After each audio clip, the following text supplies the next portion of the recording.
Hey guys, I've come to realize that I don't really interact with my audience that whole much, so I recently put out a Q&A, and a bunch of people came in. A few people on the community page on YouTube and a few people on my Instagram. So let's get straight into it. What are some underrated skills that you think most folks lack and should train more of? I think it's a combination of two things. I think that people need to focus more on bushcraft level stuff, you know, foraging, hunting, water purification, just generally understanding how your body works and getting it to the fighting capabilities of what you want to achieve. That and some smaller stuff, like get off the flat range. Go find a rocky, burnt out, heavily wooded and thick area and actually try to maneuver through it and shoot at targets, doing IMTs and things of that such. Like earlier in the segment that I put up in this video, the area that I'm in is very thick, very shrubby, and there's rocks everywhere. This used to be a creek bed, and this is a remnant of a creek bed, so there's creek rocks and just giant rocks everywhere. So learn your movements, get rounds on target. National Forest is free. I mean, literally, you don't have to go to a flat range. You can literally just go to the National Forest, set up targets, and run around and shoot at them, and that's probably better than just being on the flat range, in all honesty. Best camo for autumn. In my opinion, it's dyed ACU or Desert Marpat. Honestly, I think the whole camouflage debate is kind of overrated. Just figure out what works for you. I don't think there's any universal camouflage that works at all times, all seasons, all day, every day. I mean, you can mix and match, but just generally just try to keep it to the general locale of the colors around you. Because where I'm at, it could be completely lush and green, like one section, and then the next part it's tall pine trees with dead pine needles all over the place. So then it would be more of a brown lower and like kind of like a more of a darker upper, compared to if I was in the fresh spring greens on the ground and then the blooming short trees and bushes and such. How far out do you usually go to train? It really depends on what I'm doing. I would say probably just like one or two miles generally. Will you look more into other camo types? And if so, how does Brazilian camo look in your place? Honestly, probably not. I'm happy with the camouflages that I have that, they work in my area. So, like I said, the camouflage debate is kind of overrated, and I think people focus on it too much. So, moving on. In your opinion, terrain association or pace count more important than azimuth?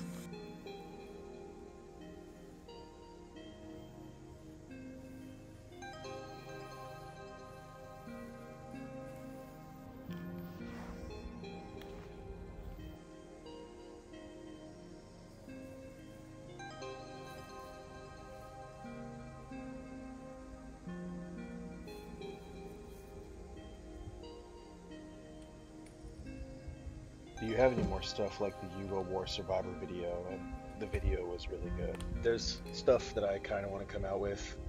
I'm kind of just going along as it comes to me.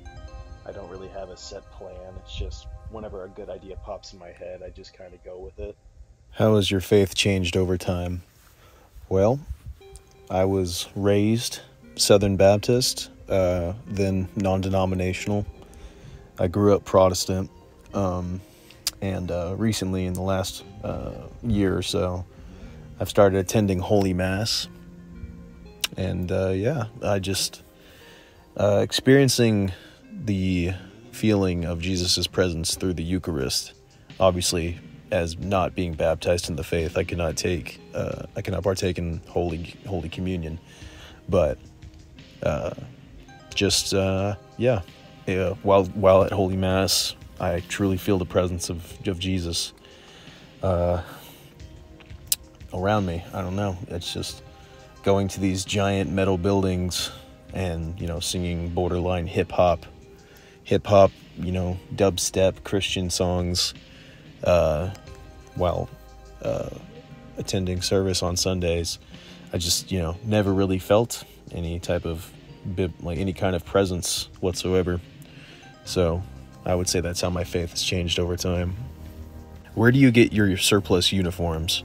I'm getting my own soon. A lot of the stuff that I wear is Russian and other stuff, but I just find that the Russian stuff works generally pretty good. My belt rig is a Smersh. I got it off of Amazon back whenever they were plentiful back in the day. Just a mixture of all different places and companies, and a lot of the time recently off of Facebook marketplaces on these Russian gear sites and gear interest groups. Desert Dixie Alliance win, brother. Let me tell you what, the Southwestern Alliance will rise again. Have you ever struggled with lust? And if so, how did you deal with it with other activities to avoid it? I understand how to deal with it spiritually, but I hope to train it out of my flesh by going into the outdoors. Well, as with all sin and temptation, it is a spiritual battle as well as a physical one.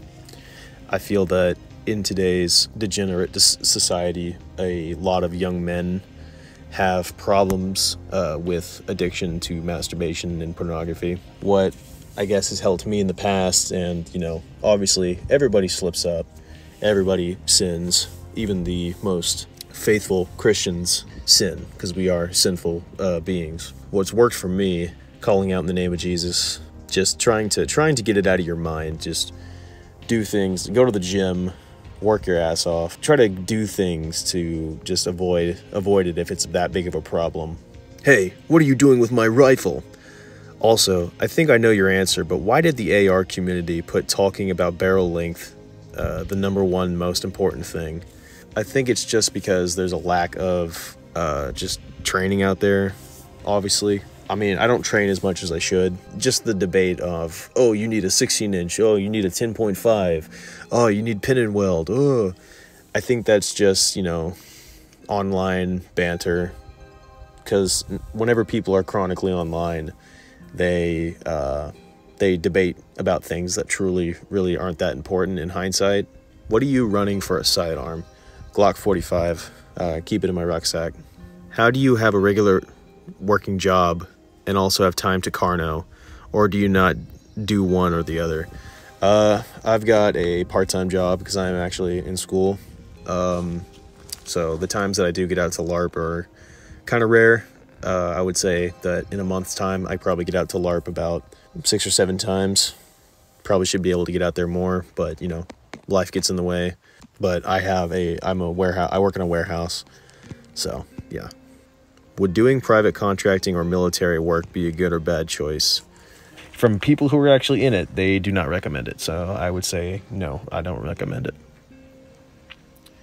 Which is realistically more likely in America? A long drawn-out war where belt kit and rucks would be better, or a shorter and more conventional war where plate carriers and assault packs would be better? I'm training for what I know what would probably happen in my area. I live in an area that's very rural, so you have to equate your lifestyle around what's around you, and what so happens to be around me is a lot of woods, a lot of hills, a lot of mountains. How did you discover this lifestyle? Grew up watching Arnold Schwarzenegger movies, and now I LARP. Thoughts on immigrants causing problems for Americans. Don't need them here. Will we go extinct? Probably not. What does your family think of you regarding your recreational activities?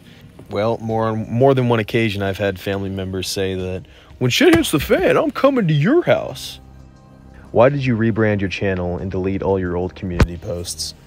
It was pushing me away from actual firearms training and like preparedness.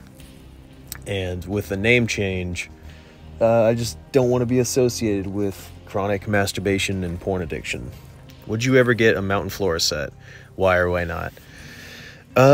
Probably not. It's expensive, it's rare, and I just don't think it has any real use outside of looking kino for LARP and impression kits and shit. Did God give you his hardest battles? Nope, not yet. I have a pretty good life still. So, but one day it's coming. It's coming one day, and hopefully I'll be prepared for it. What's your favorite snack or meal to have while on a patrol / camping? Protein bars, just like the hiking kind. I don't really know the names, but you know, just the hiking bars and mountain house meals. Have you ever considered doing an Inwood sustainment food related video? Not really. M16 with Russian camo. Are you a TLA series fan? I have no idea what the fuck that is, but average airsoft comment. Your opinions about the Middle East? I don't really have any. I'm more worried about what's going on in my backyard than what's going on in the Middle East. Opinion on Canadians. I've got a couple Canadian friends, and I mean, beautiful country, but you know, the government sucks. Your laws suck. From what I've heard from Canadians that I know, y'all's country is like a dystopian hellscape of, you know, thought crimes and online crimes and shit. I mean, y'all got it bad. Y'all got it bad. Thoughts on Flecktarn? Flecktarn's cool. I don't really have any Flecktarn. I've just never bought it. But it's a camouflage that probably works better in darker areas compared to like how light it gets over down south where I'm at. But I would say it's pretty good.